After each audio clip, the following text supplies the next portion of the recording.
తమిళ star hero Vijay కష్టాలు కొనసాగుతూనే ఉన్నాయి. ఆయన సినిమా జననాయగన్ రిలీజ్ కు కోర్టులు బ్రేకులు వేస్తూనే ఉన్నాయి. సినిమా ఆలస్యం అయ్యే కొద్దీ దానిపై క్రేజ్ తగ్గుతూ వస్తుంది. మరోవైపు విజయ్ కూడా ఈ సినిమాని పట్టించుకోవడం మానేశాడని టాక్.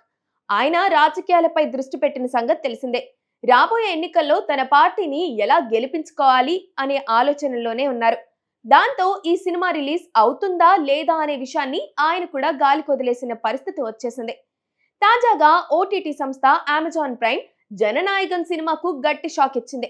సినిమా రిలీజ్ ఆలస్యం అవుతుండటంతో తమ ఓటీటీ డీల్ క్యాన్సిల్ చేసుకుందని సమాచారం.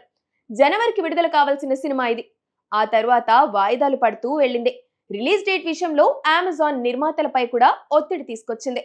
కానీ రిలీజ్ డేట్ నిర్మాతల చేతుల్లో కూడా లేకుండా పోయింది. నెలకు ఇంత అంటూ ఓటీటీ డీల్ పై కోత విధించుకుంటూ వెళ్తుంది అమెజాన్. ఇప్పటికే సినిమా 3 నెలల ఆలస్యమైంది.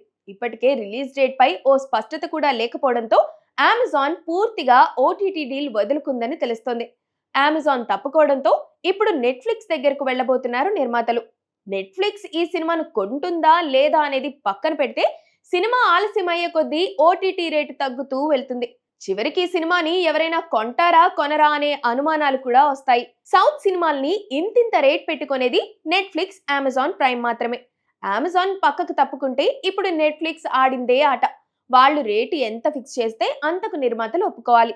ఆ మేరకు నిర్మాతలు కూడా నష్టపోవాల్సిందే.